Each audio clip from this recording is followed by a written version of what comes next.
on the critical role of communications and media in driving energy efficiency. So from the Ujala scheme to the Swachh Bharat, we have seen how the media can catalyze social and environmental change. As the world races to meet ambitious climate goals, energy efficiency is one of the fastest and most cost-effective solutions, yet it often lacks the spotlight it deserves. In this session, we'll explore how strategic communications, media, and storytelling can help us elevate energy efficiency to a mainstream movement by reshaping behaviors, creating demand, and uniting key stakeholders. We are pleased to welcome our speakers. The session, as I speak, please, I would request all the speakers to take the stage. The session will be moderated by Mr. Mayank Agarwal, trustee and editor, The Reporters Collective. Sir.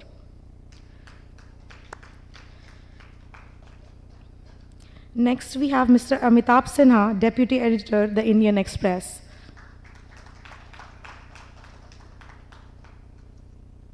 We also have Ms. Indu Sharma, Vice President, Communications from Siemens. And at the last, we have our very own Supriya Gulati, Lead Communications at Alliance for Energy Efficient Economy, AEEE. Thank you.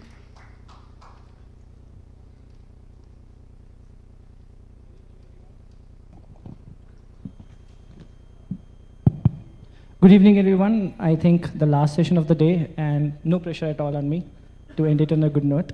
But thank you so much. And we'll try that we sum up the conversation that we have had so far. And the yesterday's evening session was also a lot about communications. In fact, I'll like to start with an analogy that we usually look at cricket in a country like India, where cricket is next to religion. If all of us remember how Rahul Dravid used to play, usually called the wall in the cricket analogy, I like to treat energy efficiency as the same in the same paradigm, looking at energy efficiency as one of the key or integral part of the energy ecosystem, which is mostly silent, but if you look at the contribution of energy efficiency, it makes a huge dent into how we look at the whole energy ecosystem. In fact, if you want to take this conversation forward, just going how we want to communicate, how we want to understand the importance of energy efficiency, we look at energy efficiency from the perspective of business and the price sensitivity, something that really, really appeals to the Indian audience. Like once we start talking about, like in the journalism and both in the CSO space, we always talk about following the money. So this is how we are trying that we shape the conversation from the perspective of communication, from how we want to make it simpler for people to follow. We'll start with a very simple basic questions for the panel and just talking about the flow, and then we'll move to specific questions to the panelists, and then we'll probably come to the audience. So please prepare your questions, all the questions that you want to pose to Supriya, Indu, and Amitabh. Thank you. Let's start, Indu, I want to start the question with you. We talk about very specific campaigns which have been so popular, Swachh Bharat, Ujala. When we talk about the successful strategies, we often say that campaigns like conversation about energy efficiency is often overshadowed by the more glamorous mega renewable energy projects, the mega projects. We are in love with those. How can the different stakeholders groups, whether it is the government or the industry or the experts, how can they ensure that energy efficiency brings or becomes an integral part of the conversation, integral part of the communication that we have around it? Thank you so much. Hi, everyone. It's good to be here, and thanks for giving us a voice here.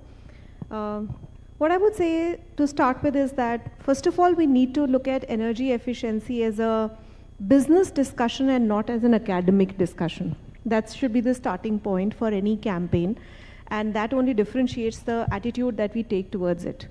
You mentioned a couple of campaigns, and in my previous roles, I was part of the Swachh Bharat campaign from Wreck-It, so I understand the different layers of communication that you do, actually, the kind of nudges that you create, because at the end, they're all behavior change communications, which has to relate to different audiences. But when we are talking about energy efficiency, while there is a lot that can happen at the individual level, I think the major impact will be only once we have the businesses, and organizations who start looking in this direction. which is where it's very important that we draw the attention of C-suite.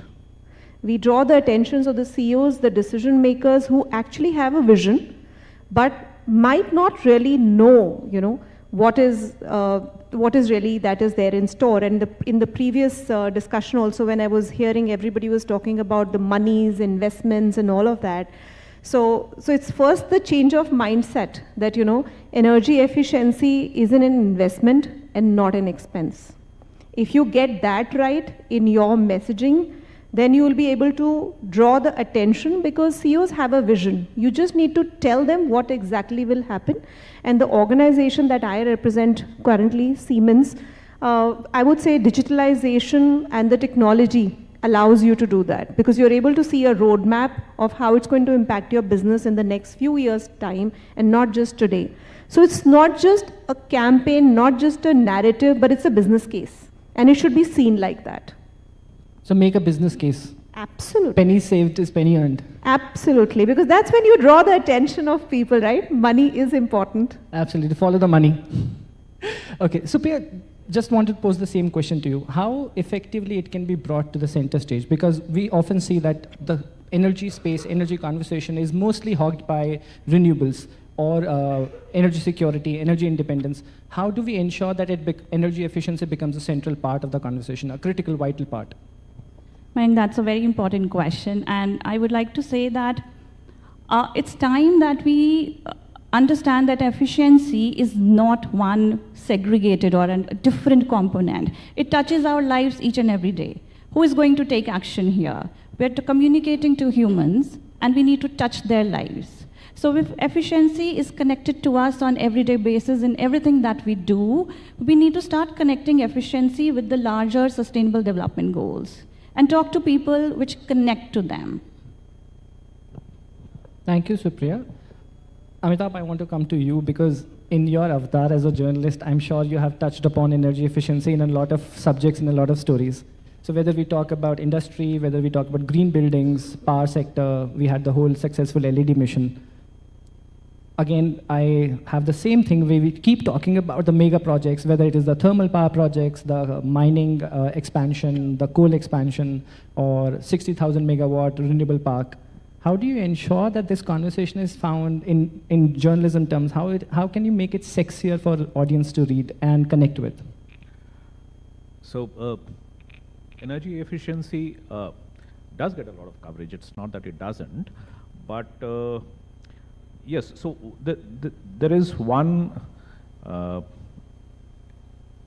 thing which is inherent in the energy efficiency story is that largely it's a positive story. And the positive stories usually do not get the same kind of prominence that, say, a story which has a lot of difficulties would get. So, and it's been a very steady positive story, energy efficiency. It's continuously on a improving sort of a pathway. So not that it doesn't get covered, it does, but it's not. You are right. It's not on like page one, or it's not really a headline-grabbing story the way a mega solar park would get. Part of it is, as I said, it's a positive story. The other part, of course, is how you treat this story. In the sense, if journalists are writing about energy efficiency as something that is, about improvements in industrial processes, which is leading to, some successes, it would have limited appeal. Now, if you spin the same story as, say, a climate story, it probably, appeals better to a general reader. So it also depends on how the story is woven. Then the other thing is, establishing connect. So something like the LED story, for example, had an inbuilt connect with people, your readers. Also the star ratings, they had a direct One connect. of the most successful ones. Yes. And therefore, there was largely quite a lot of interest in those stories, and there were quite good coverages that happened to those stories. But when you talk about efficiency gains having been made in the steel industry, for example, there is a little distance between your common reader and those kind of processes. The readership is slightly limited, so it would probably get relegated to the economic pages, and the subject editors would deal with it. Doesn't actually get that much prominence. So there are some sort of inherent certain attributes of the story itself which decides how it gets covered. In general, I mean, as probably is true with most other stories, does it need better coverage? Of course it does. Fair point. Let's take the conversation forward, because you talked about, we have talked about the consumers, we have talked about the C-suits. So just take this conversation forward, especially in context of, we have a lot of times we have a buy-in easily from consumers if we can show the price sensitivity part. How do you ensure the stakeholders like CEOs, how do we ensure their buy-in? Because when we talk about energy efficiency, is that an afterthought when we talk about industry? How do you ensure their buy-in? See, in marketing or any communication, you have to first understand what will drive the person that you're talking to. So if I'm talking to a CEO, for the person, energy efficiency in itself is nothing but the impact that you can generate through there, right? There is a cost implication. Cost implication will create better products or solutions for you, will make you more valuable to your people that you are responding to. At the same time, you are also addressing your larger sustainability challenges through energy efficiency, because as an organization, you're getting pulled on two sides. One is the regulations asking you to do it. Second is your consumer, right? Or even your employees today wanting to say that I want to work with a purpose-driven organization. So for a CEO, all of this matters. So you have to craft fewer messages, but messages which address these challenges. So you have to say that with this, you will create more value for your end customers. You will also create a lot more value for your shareholders if you're a listed company. You will become an employer of choice for people who are looking at a purpose-driven organization. You will have a positive brand impact, because today that's very important. So there are a lot of visionary inputs that you can create in your communication. It's not just about saving one money. There are a lot of finer nuances to it. And when you talk to somebody who's running the show at the top, all this matters. It's not just that my product will, because this is not FMCG, where 1 rupee will make the difference. It's not a soap bar, right? It's a business, wherein a small investment will also be worth few crores. So your conversation has to differentiate, it has to change. And once you're able to talk at these levels, then you will draw attention of a person. And then it's all about choosing the right platforms, right channels, where they are seeing you, because not everybody is today reading or consuming the same media. A CEO might be seeing different things. People at different levels are seeing different things. And then how much are you able to create? Like I said, let's not look at it as an academic discussion. Let's look at it as a business discussion. The moment your orientation changes, it will have an impact on what you're saying, to whom you're saying. Definitely a very critical point. In fact, I was reading one of the reports which mentioned that if energy efficient practices are adopted, about 18%, India can have 18% energy savings every year. So you have less option of, or less pressure to have more energy generated, especially in context of another couple of months we'll have those hot months, we'll break more records, we'll be pressing more coal power and more energy systems into service. Definitely a point that needs to be considered. Supriya, can you just take us through, when we talk about these stories that needs to be crafted, can you take us through the ground realities as someone who drives a lot of this conversation, who ensures this stakeholder comes on a platform, on a table to discuss and takes this conversation forward. Can you just take us through some of these conversations, how some of the data that you have found or some success stories that you may have encountered? That's very important, Mayank. And if you remember some of our previous conversations, so energy efficiency is often seen, that it's only happening in urban areas, something that is required with people who have access to resources, or it's not just about appliances. I mean, what is the AC penetration in Indian markets? It's about 8 to 10%. So we're not just talking about appliances here. There's so much work happening in the rural areas or the vulnerable areas or people who really need it. We are working with farmers, we're working on food laws, providing energy efficient cold chain systems. We are working in the healthcare sector, ensuring that there are energy efficient cooling solutions for better healthcare provisions. We are working on e-mobility solutions. So it's not just about a specific area or appliances. So there's much more to efficiency than that. Next, we need to see that we have to be very careful in choosing our themes and the keywords. So if you remember when we started off with the energy conservation movement, okay, energy conservation in Hindi, it got translated, it's translated to Urja Sanrakshan, but it's not a very common Hindi translation, people won't understand. So how was it popularly known as? Bijli Bachao. There is a difference, we need to create that difference, energy is not about electricity. Okay, so we need to be very careful on that. So yesterday when we were talking about themes, whether it should be thermal comfort or cooling, what is it that we need to talk about in terms of efficiency? Because thermal comfort will connect differently, cooling has a much more broader prospect. So we need to be very careful on that. Next, there are lots of success stories and impact which is talking about growth in livelihoods, where we are able to build the capacity of young people, where we are creating more opportunities in terms of jobs and skill building. So we need to highlight those stories from the ground as well. Lastly, I would say we need to bring out the data. Let's bring numbers up front, What is the equivalence here? How much are we generating? How much are we able to transfer to the consumers? How much are we using?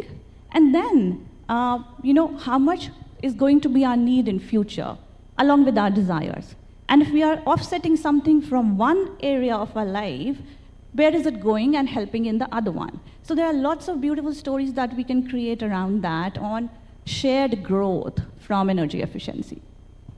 Interesting, because I remember all the time when we write about these stories, Amitabh, the conversation is often how much is the impact on wallet when we talk about the energy efficient practices, whether it is the energy, cooling systems, appliances, etc.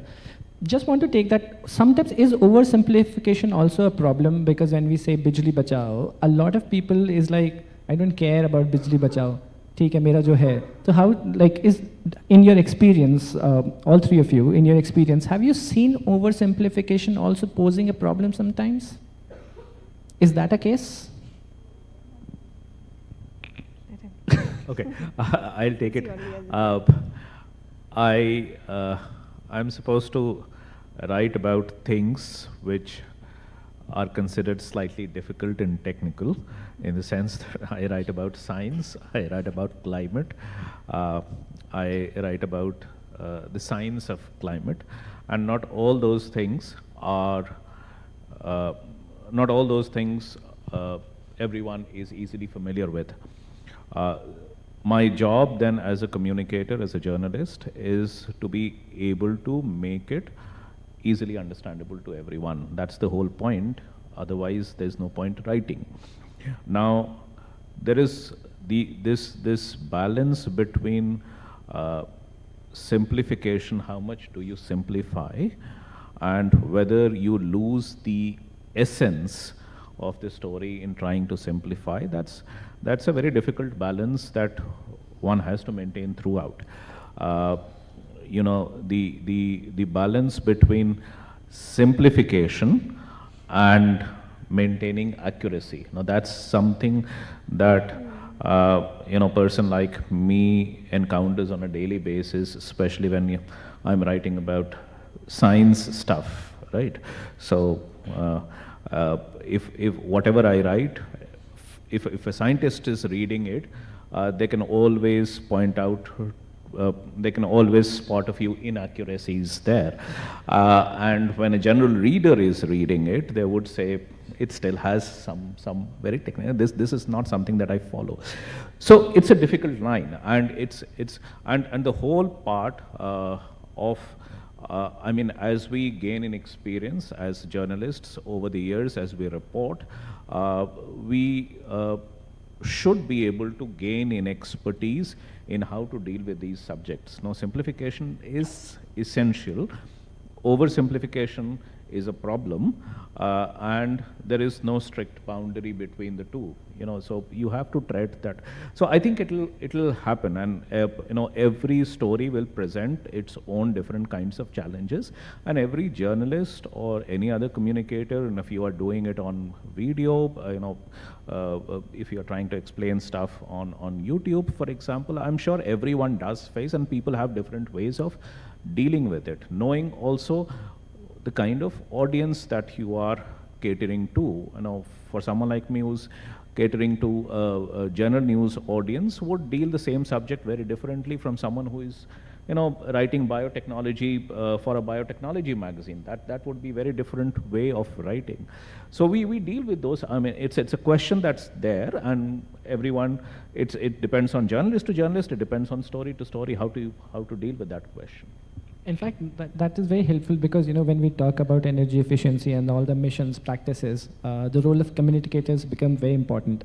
And I want to take that conversation forward with you. Say, when we talk about the media who actually looks at and brings a lot of these threads together and write about energy efficiency and take this conversation forward, do you think there exists a knowledge gap in terms of how a lot of our colleagues write about this, and how they are able to bring this conversation together in terms of energy efficiency and the climate story? So on the knowledge gap part, I'll treat it as a generic thing, and then specifically about energy efficiency. In general, journalists always have a knowledge deficit, mainly because they are not subject specialists. They are supposed to be generalists, and that's good in some point, as long as you're willing to learn and you are willing to find out. If you're willing to read a little bit, I think it's perfectly fine that journalists are not specialists. So the knowledge gap would exist, right? Now, with specific to energy efficiency, is there a knowledge gap? So as far as there is a knowledge gap with regard to any other subject, banking or finance or climate or science or whatever it is, there is probably would be a certain knowledge gap within with respect to energy efficiency as well. Now, is that a hindrance? That is where I don't think it's a hindrance. It's something that journalists are trained to deal with on a day-to-day basis. It just depends on. So if the objective of the question is, look, we don't see enough coverage of energy efficiency in the newspaper or on television channels, is it because of the knowledge gap? I don't think that is the thing. I mean, see, for any news media, whether it's energy efficiency or whether it's Swachh Bharat ka toilet abhiyan or Ganga abhiyan, the story sells on its news value, and a lot of times it is dependent on how the journalist is able to extract the news value from it. Some of it gets integrated over the time. I mean, we see, say, so if you are writing on infrastructure, for example, a normal expectation would be that you would be doing cost benefit analysis from the point of view the investments made and what is the ROI and those kind of things. Usually, I mean, that's a standard practice. I mean, what is the rate of investment and how much the return is like, and you sort of assess the infrastructure project based on that. That has been the practice for very long. Now, somewhere on the way in the last, say, 1 or 2 decades, and you would know much better than I do, they also started to get assessed on how well were they performing on environmental standards, for example. And suddenly every project that was coming up, not just the mining projects, but every project that was coming up, there used to be a huge discussion on whether it's environmentally sustainable or not, how much of environmental impact, and environmental impact assessment got completely integrated into it. So, and suddenly now you cannot have an infrastructure story which doesn't talk about environmental impact as well.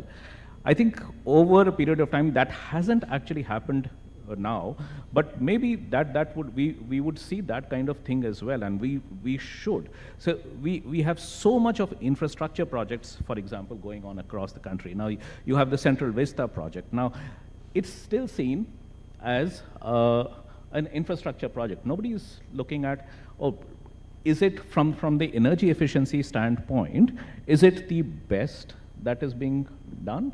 Or what is, I'm sure there are some, it's probably, these are better buildings than what stood before them, but is it really the best? I mean, are we assessing them from that standpoint the way we are critically examining them from environmental standpoints, right? So it still hasn't happened till now, but probably, you know, over time, I think once that gets integrated, you will see much more discussions and debates like, look, you are doing this Pradhan Mantri, the Awas Yojana. It's all very good, probably, it's being done with a good intention and objective, but is it, like, from the energy standpoint, is it the kind of things that you should be creating for the next 20, 30, 40 years or 50 years? So that kind of discussion hasn't come into the media as of now. I think it will. Central Vista is definitely Pandora's box. I will not go to that. But Supriya, I want to take this conversation to ask you about, when we talk about all these big campaigns, we talk about big conversations, discussions, consultations.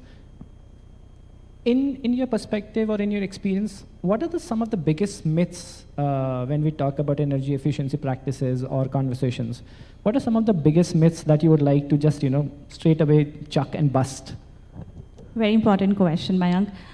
First thing, as we said, we need to, bring a clear differentiation between energy and electricity for the consumers. Yes, very important. Then, when we come to efficiency, we need to talk about that efficiency is not just about conservation. It is about bringing productivity, be it in a system, in a process, or a technology, and in any sector, industry, buildings, transport, food, healthcare, anywhere. So we need to talk about the productivity that we are bringing in. And the third, which is very important, is when we misunderstood efficiency vis-a-vis conservation, there is a feeling that it generates of that it's limiting us from the growth. Energy efficiency is not limiting in nature. It is about abundance. So we need to generate that, emotion also in there, that you're creating more when you're practicing efficiency. Changing, making the narrative more positive in that term. Yeah. So in that feeling or in that space of the narrative, when we talk about the business, and I didn't want to ignore you, Indu, but because we can't ignore the industry. But when we talk about the narrative, this return on investment narrative, this narrative about abundance, about energy efficiency, how strong is that narrative in our industrial landscape, in the industry, between the CEOs? How is that? Is that a strong conversation? Obviously, yes, that is a very strong conversation, because business discussions will always look at the ROI, right? But it's a lot about seeing what is available also. A lot of time there's a lack of knowledge about what is there, what can I do, how it can impact, right? And that is where you can draw an ROI out of it. Which was the starting point. I said, you can't look at it as an expense, you have to look at it as an investment. And most of these are little long-term investment. Today you start making a change, it won't have an impact tomorrow. It will have impact maybe in the 5-year scenario, which is why you need to have a business case for it. That, you do this, and for example, we have certain solutions that we have implemented, say in IHCL, which is the Indian hotels, and for a lot of their properties, there are some solutions that we have created which is showing an impact in the 2nd year, in the 3rd year. But you have to have a business case that shows that, it is going to have something positive for you, and that's the conversation. So there is no point having fake conversations. It is going to have a positive ROI, but it also has this long lead time. So that is why you need to pick up. And do you want to do an whole hog? Because like she mentioned, energy efficiency, resourcefulness, conservation, there are a lot of things that people get very confused with. And how do you say it also? In businesses, thankfully, we don't do that. But when you are making use of a mass communication, right? Not every time you're going to get into a CEO in a room. A lot of time you try to reach a CEO also through a mass communication. Either you use a LinkedIn or you use Reddit, Quora. There are a lot of platforms today's date, and which is where you see a lot of communication, unfortunately, goes into the fear-mongering space, right? Because you want to draw attention, which is what Amitabh's point was, that, the positive stories don't really get as much conversation, negatives actually do. So you have to create a case, have a conversation in a very realistic scenario, which is what I was saying earlier, that the digital technology mediums actually allow you to have that kind of predictive view of a simulation. That's what a lot of digital twins actually do for you, that it allows you to see that in the next 3 years, how will a particular change impact your business, and how will you really see an ROI coming out of something like that. But you have to draw an attention that, hey, there is something like this which is available, which you can make use of. For businesses, their bottom line matters. And when we talk about the embellishment beyond, when we talk about the energy efficiency conversation, is there a way that we can ensure, while developing the narrative, the communication patterns or material, when we can talk about the financial and non-financial benefits, is there a way that businesses look at it, or it is just the bottom line finally that matters? No, it's always a mix, right? Like I said earlier, there are a lot of non-financial benefits also that emerge out of something like that. And that is why the storytelling has to be a very smart mix of the left, right, and right side of the brain. You have to talk to both, right? It's a story that you have to wield, that this is going to have a larger societal impact. You are going to become a better business. There is going to be a cost efficiency. You are going to be more employable. So there is a larger story you have to spin. And once you're able to do that, probably there is a lot more readability or acceptance of that story as well. Fair point. Amitabh, I want to ask you again, I want to go back to the headlines. Do you see, in the last 10 years, beyond the star rating and LED campaigns, do you see the way our energy ecosystem is developing? Do you see in the next, say, few years, some headline grabbing or page one energy efficiency campaigns formulating? I have a follow-up to that, but for first I'll...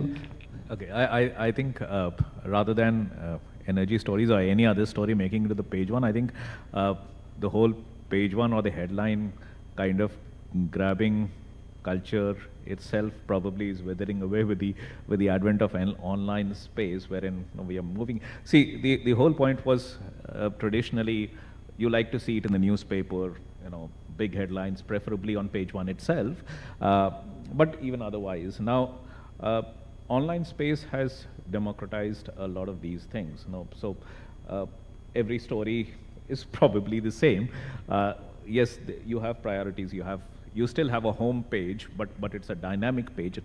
It's changing, and there are other avenues of promoting a story. On social media, even WhatsApp and all. So that ways that wherein sort of the earlier model wherein the editor used to pick the most important story of the day and place it, and it's like saying, look, this is the most important of the story of the day as we see it, and this is how the reader should also take it.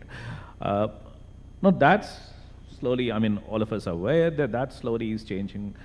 Readers are picking the stories on, and the most important story as we put it on page one or whatever might not be the most read stories. Sometimes, so the readers have a much greater choice of what they are reading. Also on the website, because there are so many things, there is a greater tendency of a story getting lost. It won't be found. It won't be staring at your face that way, but it's there. But there's much greater choice, and also there is much deeper coverage, I think. So people get to choose what they want to read according to their interest. It's not being imposed by the newspaper or the television channel or whoever is communicating the news. The selection is not the choice of the editor. It's more of the choice of, from the people who are consuming it, and they have a better choice. So there is a large spread out there, and I'm sure energy efficiency make the cut. There are lots of stories keep happening on energy efficiency, and I'm sure depending on how much how interestingly it has been written and presented, I think people do read. The thing about is, which I talked about early also. How do you present a story? An energy efficiency story, as an energy efficiency story would have a limited appeal. An energy efficiency story as an infrastructure story would certainly have slightly larger appeal. When we are, as I said, when you're making an evaluation of an infrastructure project, it's not just about the investments, but also in terms of, is it really world class? Does it, does it push India's case towards energy security and all? Once you start, presenting a story in those kind of ways, then obviously it takes a very different character from so-called normal energy efficiency. So basically like changing the lens and ensuring that we talk about the intersection of energy efficiency with other critical areas. I think so, increasingly, and it hasn't happened till now. Slowly it's happening. Increasingly, I think we would need to apply the climate filter to almost every story. That's a larger filter wherein whether it's to the transportation sector, whether it's an auto story, whether even foreign relations story, whether it's your space story or a nuclear story. I think most stories, almost every news story can be seen through climate filters, and I think increasingly we'll have to apply that filter because that's something that's becoming the background in which everything is operating. You see any sort of development that's happening, whether it's international affairs, whether it's economy, whether it's banking, finance. I think more and more it's being driven by climate change considerations. And therefore, from the media side, I think increasingly we'll have to apply those filters. Some of it is already happening. There are media organizations that have started training their entire economy team on climate change, and they have started looking at all the economy stories from the climate angle. Increasingly, it will happen on the politics side also. In India, we don't have a Green Party. We don't have, in the political space, there is very little discussion on green or climate issues. In some other countries, it has. Once it reaches here, increasingly, you will see even the political discussions getting colored and being filtered through climate lens. So it hasn't happened in terms of politics, but in terms of economy, yes. In terms of a lot of other sectors, you need to apply that climate filter. A very fair point, because just prior to the this panel discussion, we were talking in the other room, and we were talking that how intersection of the whole environment and climate story with politics, business, economy, sports, you name it, and it is there. It is just a matter for us to take. Just want to ask one small follow-up to that. What kind of, we have seen how renewable as a story has been sold to the market, and it has been hook, line and sinker been taken by the people at large. And renewable there is just no question about people not accepting renewable as a success or as a thing to opt for. What is this non-negotiable that will take for us to ensure that the same story we can repeat for energy efficiency, and to also ensure the momentum over the years? See, as I said, you answered the part of it, I know. No, but yeah. So as I said, from the editor who is, and also the reporter, but once these stories, when we are looking at the end of the day, and I'm still talking from an older perspective of having an edit meeting at the end of the day and looking at what No, at the end of the day, you're not exactly looking at, oh, do I have an energy efficiency story? Do I have an economy story? Do I have a political story? Do I have a sports story? I mean, ultimately, what we are looking at is what you are telling me, is it an interesting story to tell our readers?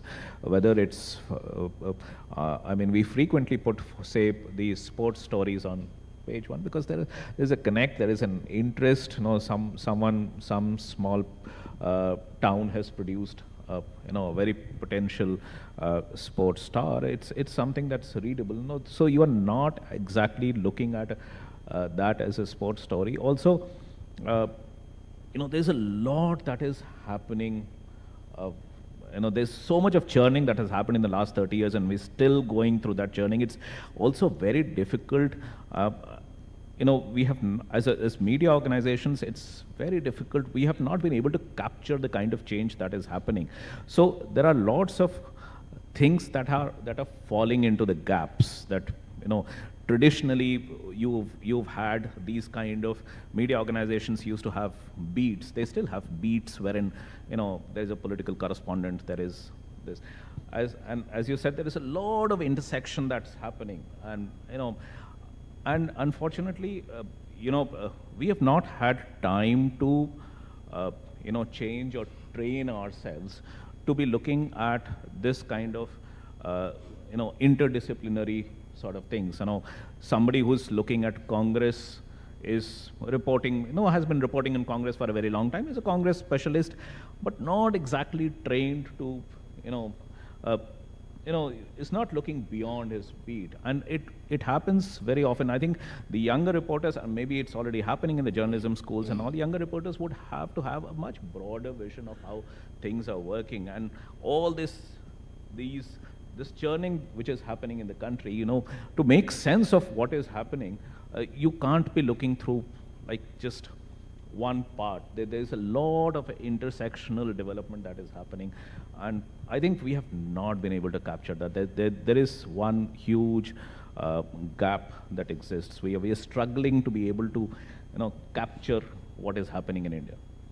I think some bit of it is definitely happening in some boutique organizations, but not probably in the mainstream legacy organizations. So the mainstream media is actually the slow elephant. It takes a lot of time to change. Very, very difficult to change. Old habits, even the transition from print to online, I know how big that struggle is. Yeah. And how struggling that can be for a lot of organizations. Definitely, we'll talk about that later. But Supriya, I want to touch upon this aspect of messaging, when we have spoken about how to touch upon how to take the conversation to people, how to ensure the CEOs buy in. Which part of, there are two major parts when we talk about the positive aspect of this energy efficient conversation, or say the fear-based part, that if we don't do this, we don't get to this. What makes more sense from your experience? What makes more sense? What has been the most effective one? Is there a space to ensure a balance between the two, or we keep on dwindling, shifting between the two? How do you ensure that, and in your experience, how do you look at it? This is a very interesting question, and something, our fellow communicators would, really feel the pain hearing this, everyday struggle, whether we talk about it in a positive tone or a negative emotion generating tone. I want to touch upon two things here, Amitabh, which you were also saying that positive stories don't sell, right? People read what they find it interesting. Now, how do we see that? Two things. First, let's talk about the human psychology and how the human body works in different emotions, during different emotions and situations. It is a fact that, when there is a fear or a threatening situation, or when there is an exciting situation, our body reacts in the same way. Yeah. So it's up to us, what is it that we want to present, okay? Whether we want to show the fear or the excitement, because the body is reacting in the same way, the action is going to be very, very similar. There will be an action, okay? So we need to find that. Another thing, when we talk about creating a message, if you're talking about any aspect, let's say of efficiency, and we want to create a communication strategy or a message, let's see two things here. What is the nature of the issue at hand, okay? And how is the human psychology working around it when you create a message. Now, I want to explain this with an example which is completely away from efficiency. Let's talk about relationships, okay? We hear a lot of, online, either stories or reels. There's so much happening, okay? Example number one, you see a story on domestic abuse, okay? And you see that the end result is the person either losing their life or being killed. So what is the nature of the issue here? It's a threat, it's a fear, okay? And the significance of not taking an action is very, very visible. You can lose your life. There could be major health impacts, okay? So the nature of the issue is toxic, it's negative, it's threatening. People will take action, okay? Now, let's suppose, take another story. There was a very interesting story which picked up in the last few days. A husband and wife, husband has been suffering from cancer for very long. Yeah. Beautiful love story, but when he passed away, it was a sad ending. It was a very sad ending. Now, what is the nature of the issue here? Very positive. It's a beautiful love story, okay? But it's a sad ending, right? So, will a person take action here? What is the kind of emotion this story will generate in the audience? That it creates a sense of helplessness. It creates a sense of a feeling that what will happen if there's somebody around me who's going through a similar situation? The person is leaving, just left helpless there. There won't be any action, practically. There'll just be more fear and more anxiety. So when we have any positive, hope-focused, communication, it leads to action, generally, you will see. But when there is more negative fear-based, it creates more anxiety, more uncertainty in people. Now let's see what is the nature of energy efficiency. Is it toxic? No. It's positive, okay. So we have to find a very fine blend of hope-generating communication and a fear-generating communication. For example, when we have to talk about healthcare sector, then the fear-based communication can work. If we do not have appropriate cooling solutions and technologies, we might not be able to, support our healthcare system. The medicines will go bad, but who is going to take action? The government or the industries. It's not so much on the people. So we have to see the nature of the issue, who is our target audience, and what is the psychology that is going to play around. I want to ask a small follow-up on this, because we have this whole thing about good news is actually not good news when we want to communicate. So we have also had places wherein until and unless, in fact, the whole climate environment movement, doomsday scenario has been one of the integral part or ways to look at and take the conversation to people. Obviously not using that all the time. So a balance of stick and carrot, especially if you want people to, let's say, incentive and penalties, how you take that conversation to ensure that people ultimately have a buy-in to understand the impact of not doing it. Is there a space you can do that in terms of energy efficiency conversation? Create an excitement. Make it very, very simple and easy to do. Something like an Ujala campaign, where, people would get a FOMO effect. Everyone is doing it. Why not me? So it has to be very, very simple and easy to do, and very exciting. So make energy efficiency glamorous. Exciting. Exciting. Okay, fair enough. Okay, we have spoken about the problems, what capacity building needs to happen. I want to move to solutions. Indu, I want to come to you, that how can businesses, from the place that they are in the society in terms of creators, in terms of driving the conversation, how can they use their influence from marketing to supply chain to ensure that this whole thing about energy efficiency becomes the next big thing or becomes the thing to hold on to? A lot is in actually the action here, because everybody is bounded by the same thread, right? I mean, I can, I think before this also we were having a conversation, I cannot be net zero unless my L1, L2, L3, all three levels are actually connected. Same is also the case for them, right? So if I have a partner who's working with me, one is me asking the person or that company that, hey, if you want to work with me, these are the three things probably you'll have to follow because I'm guided by that. But at the same time, there is also a positive impact if that partner wants to scale and possibly work with more organizations like a Siemens, or want to go out of India, or want to export. You know, everywhere there is a requirement of following certain rules and guidelines. So sometimes it's also about creating just mere awareness about what it is. At the same time, it's also sometimes storytelling through inspiration also helps. You know, if you are able to tell some stories wherein somebody else has done a great job in something, it gets people excited and inspired. And we try to do it often with partner communications, wherein we get more and more people who have already taken some action, create some combined voices, and share that. Because then that gets somebody say, oh wow, somebody has done it, I am maybe left behind, right? So that inspiration really helps, you know, creating that kind of interest in making it do. So, and if you're going out, not just within your own channel, then also the industry leading companies speaking about it also do make an impact. So if you have, say, a cement manufacturing industry or metal and mining, and the top leading brand in the industry is actually saying, you know what, hey, I did this, and these energy efficiency measures help me actually do this, and it is a part of their BRSR report or their annual report, right? That goes lot in depth inside, instead of me trying to do a campaign, so to say. But then bringing up that voice could be a combined, you know, handshake campaign that can actually happen. So it's not always about products and solution. It could sometimes be looking at the story in a little different manner as well. So the more collected voices you can collate will always help you have a positive impact. Thank you.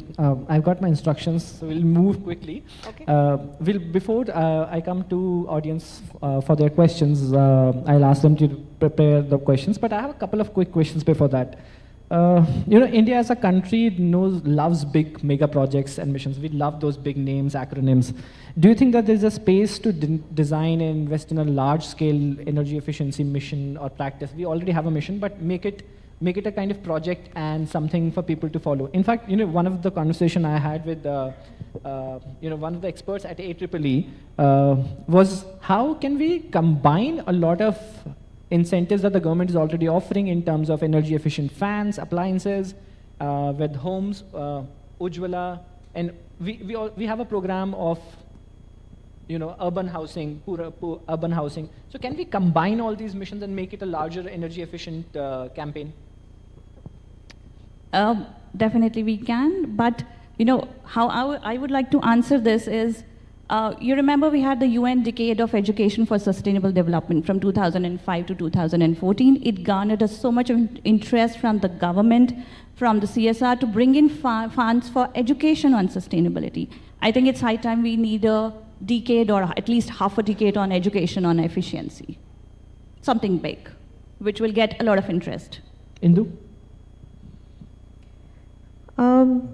I'm not very sure about it because I think there are so many layers to it. If you try to combine it in a haphazard manner, it could lead to a lot of confusion as well.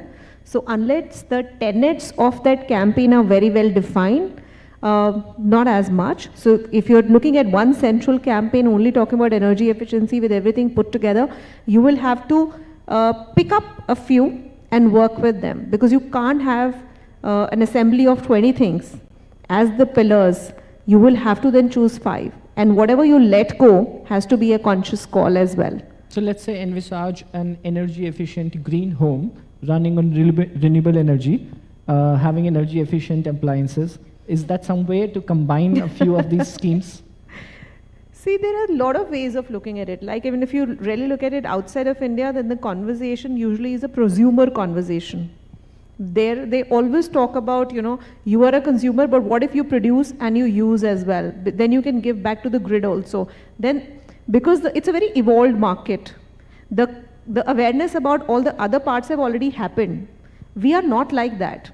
I mean, let's not go and get into the reasons of prosumers. You know, why it has not worked in the country so far. That's what I'm saying. It's every market sensitization levels are very different. So in India, the sensitization levels are very different. And also like what Supriya was touching upon earlier, what all entails under it.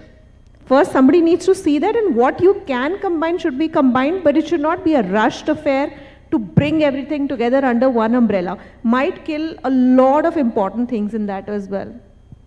Fair enough. Do we have the Mentimeter that we can put, I wanted to ask about do we have the Mentimeter for the audience that they can... Okay, perfect. We had a Mentimeter question. Shubham, is it ready? Yes. So there is. Yeah. You can scan the QR codes given to you. We have an interesting question for all of you. I wanted to ask that, do you feel having a celebrity brand ambassador will help us or help the overall conversation on energy efficiency? I will ask the panelists, but also for people to scan the QR code and give their reply. Amitabh, I'll start with you first. I don't think I'm not sure this is the way. Has it helped earlier? Is there any instance of a brand ambassador making any sort of deep inroads into the way how an issue is covered, at least in the traditional media? I mean, I'm not sure. I don't think that's going to work. We were having a conversation just before the panel. I want to take that conversation forward. Is there a space for using, say, a very crafted strategy for different stratas of the society to take this conversation? Yeah, for the mass campaigns, sometimes it does make sense because you want to reach out to different people who already have some people they follow. However, I would say this whole space is disintegrating with a lot of influencers of different kind coming in and the celebrities also losing their sheen. It just becomes a little tougher. Like I said, you can't club everything into one and say that this guy is going to work everywhere. We don't have those kind of superstars. We don't have those kind of cricketers that literally everybody follow. So yes, for mass, sometimes it does work, but only in certain behavior change campaigns which are actually touching everyone. Like I was saying that, if it is about using the LED bulbs, which actually impacts everybody in their household, it does make a sense. But unless you've created the right amount of awareness about what is energy efficiency, what do you have to do under it, then picking up an ambassador might be a waste of money. Fair enough, fair enough. You can't have a movie star or a cricketer talk about industrial energy efficient practices, right? Supriya? So coming in, something that quickly came to my mind is, as a mother, if we want to talk about efficiency, we need to have somebody who have access to a lot of resources, but exemplify a very simple lifestyle and connect to, let's say, the audiences for children, households, somebody like Sudha Murthy. And I have another one, if you may allow me. Maybe a new Disney character. Somebody like an Elsa or a Moana. We need a new Disney character to talk about it. To reach the new audience. Yes. Fair enough, fair enough. In fact, I was seeing some of the words which are populating on the word cloud. We could do a campaign with them only. So in fact, we'll go to the informed audience just before last question. All of you panelists, give me one initiative each that you will recommend, to the respective peer organizations, etc., and to turn up this volume on energy efficiency. We'll start with you, Amitabh. One campaign. One initiative, one campaign, one thing that you like or you think that can work. Campaign, I'm not very sure. As long as there's a good story to follow, there's some interesting developments. I think that is already happening. I think it's the reporters, the journalists' job to find an interesting story. If they are not doing their jobs good enough, I think you can't sell this story to a journalist who's not ready to see or is unable to see. I mean, people who are covering the energy sector, I think they are well informed, and I think they would probably, I would assume they would do their jobs if they don't. Invest a bit in capacity building. Yeah, I think so, yeah. I mean, yeah, a little bit of sensitization also. The conversations that happen in newsrooms, if the conversations are such that people talk in broader terms and are able to see the kind of interlinkages and how how the stories are interlinked, how it is not this political story or that sports story, how it's actually interlinked to other things. If those kind of broad conversations are happening, people would be able to connect the dots, even the journalists, reporters who are not, and some of it is happening. In fact, I see it, a lot of my younger colleagues, very well, they're volunteering to do stories related to climate. I head a small climate team, and then I see people, my colleagues from different cities volunteering and wanting to, write Let's not stories. call the team small. Sorry? Let's not call that team small. Yes, I mean, I have people who are, so that's what I'm saying. It's much more organic. I have not had to tell them, okay, you do this or you do that. People are discovering stories within there. So my agriculture correspondent, for example, in Pune, he would go out, do a normal an onion story or a tomato story. Now he's discovering that there is a climate layer to it, and he keeps calling me, boss, this is the, this is happening because of climate change. Last year there was so much of rains, and because of this, there has been an early sowing or a late sowing, and because of which the impact on crops and everything. So there is this organic sensitization that is happening. I think, I mean, we might be slow, but it's happening. I don't think, one particular push of a campaign probably helps. I think it did help in the air pollution case, but probably that's the only case that I can remember of. Which air pollution are we talking about? Do we have that? And that also, I think the story in 2014-15, when it was not that, I mean, it was visible, but not this bad. I think newspapers and everyone took upon themselves that's a sort of a positive campaign story. You don't very often see those kind of campaigns, voluntarily being taken. Now it's more because, you're compelled to, because it's also very visible and everyone is asking the same question. In 2015, people were not, I mean, it was there, but people were not really asking it. The media organizations are not compelled to do that, but they did start a very, very aggressive, you would remember, I mean, very aggressive campaigns on air pollution. So that's a positive story, but you don't see, I mean, I would have expected Swachh Bharat to be covered far more aggressively. It hasn't happened that way. Thanks. Supriya, one initiative. We said it yesterday, and I think I completely agree with it, sustainable cooling, and it involves not just a human aspect, but food, in terms of our healthcare as well, very important. Perfect. Indu, the buck stops with those with the money. I would say using technology for sustainable impact for energy efficiency is very important. Fair point. We move to the audience for questions. There are questions. Do we have any? Okay. We have an interesting, what would make the perfect celebrity brand ambassador for energy efficiency? We have very interesting names. Nitin Gadkari, Amul, SRK, Amir Khan, Dhoni. Very interesting names. There's an Amul boss also. Amul, nice. What else we have? Children, okay, fair. Very nice. Devendra Fadnavis. I saw Fadnavis, yes. Yeah. Gadkari also. Very interesting. Yeah, Kohli. We have a lot of celebrities, cricketers, etc. Oh, religious leaders. We also have charismatic religious people. Okay.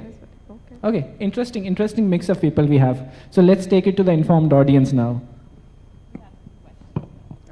Sir, before I'll request all the audience members to be very brief, introduce who you are, your organization, and brief in your question. Thank you. Thanks. My name is Bhaskar. I work with the Alliance for an Energy Efficient Economy. I'm just imagining a situation where all four of you go home today, write out a wonderful email to the boss saying, great panel discussion. And the boss says tomorrow, wonderful, drop everything, go to AEEE, 1 year, loud the volume on energy efficiency. And tell me, how would you measure that you've succeeded? Question for all four of you. Perfect. I have an answer, but I'll refer to the panel first. So the question is, how would I measure whether the volume has increased or not, is it? I think if you actually have an opportunity to spend a year with an organization like AEEE, I think the best way that can be spent is in terms of training and capacity building. I think in general, I would say, and I'm speaking as part of a community that I belong to, there is very serious need for capacity building and training in the journalistic community, not just specific to energy efficiency, but on everything. We need to read much more. We need to know much more. We are supposed to write, and I write on subjects which I don't know anything about. No, I write about things like quantum and AI and all sorts of things.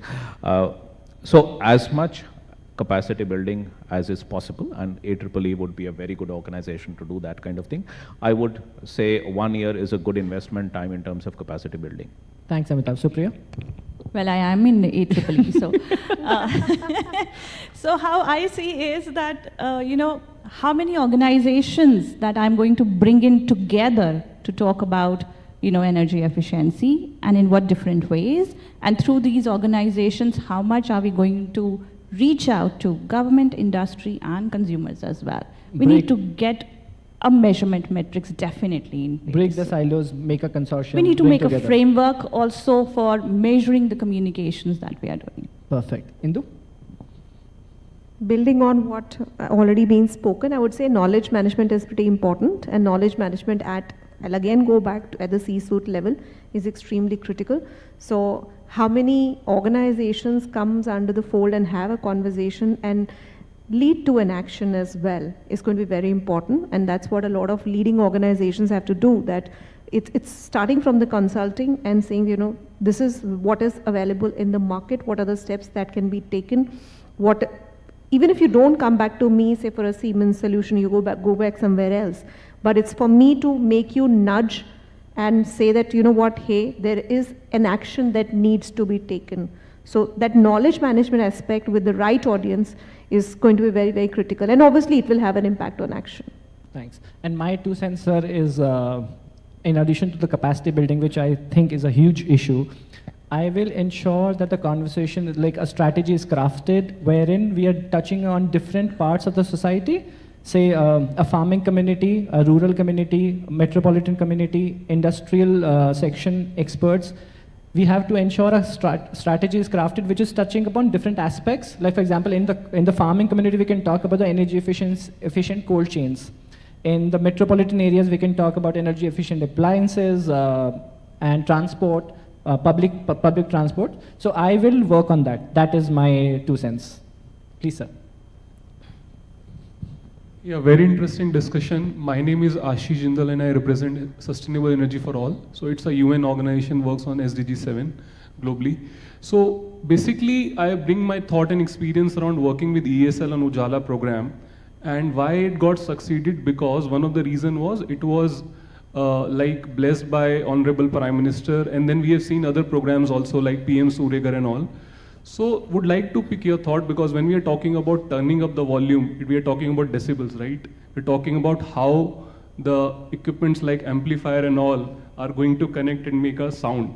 So like how basically like to reach to the top, for example, and to the leaders so that these programs could be adopted. For example, after Ujala, which is on lighting, we haven't seen programs similar to that in ceiling fan or maybe other appliances.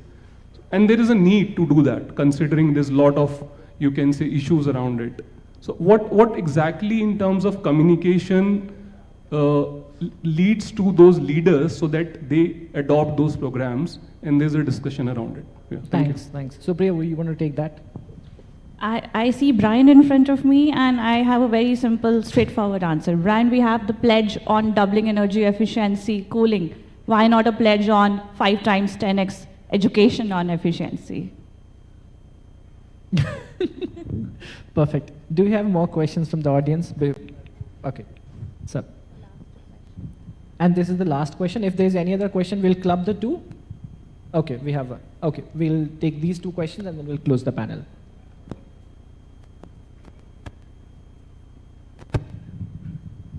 K.K. Roy Chaudhary, Consultant Energy and Environment. What Mr. Amitabh would like to say about newspaper or media organizations drawing some roadmap to net zero, which is very much talked about nowadays. At least from there, I feel I will personally understand how is your emphasis on energy efficiency. Thank you. Thank you. Amitabh will just take another question. Yeah. Then. Hi, this is Sudipto. I happen to be a journalist also. Just a question to Amitabh. Now, is this the right time to have an energy transition beat? Okay, I'll take one by one. I'm not very sure about how media organizations can prepare a strategy for net zero. I mean, we do report on net zero and every aspects of it, but I'm not sure how we can make a plan for net zero. So maybe we'll discuss after this. Energy is already a beat. I think even in traditional newsrooms, energy has always been a beat, mainly concerning with people who cover power sector, for example, and coal is a very important sector. Now also getting clubbed with nuclear, for example. And now with the coming in for renewables, some newsrooms have renewable as a separate beat depending on their capacities. Sometimes it's getting clubbed with energy, but energy has been very much part of the newsrooms. Even small newsrooms have energy as one separate beat. I just add a little to that. Whether it's the legacy organizations or say boutique niche organizations, there's definitely what is happening. We talked about the intersection. A lot of organizations are looking energy transition as a whole subject, looking at it from the intersection perspective as well. All the people looking at the whole spectrum of climate, energy, environment related beats are looking at its intersection with politics, geopolitics, diplomacy, business, tech, everything. You name it and they are doing it. So there is energy transition from the business decarbonization perspective. It is all coming together. In fact, from last 8 years, I am eating, sleeping, breathing energy transition as a subject. So there is definitely a space and it is happening. I think we'll have to close the panel. We are on the dot. If we can probably have that conversation during the break. Thank you so much. I think it was a very interesting panel. I thank all the panelists for their views and for bearing with me. But thank you for your conversation. Thank you, audience, for your attention. You are a lovely people. Thank you. Thank you. Thank you to the panel for such an insightful discussion. I request all of you to just come to the front of the stage when we can have a picture.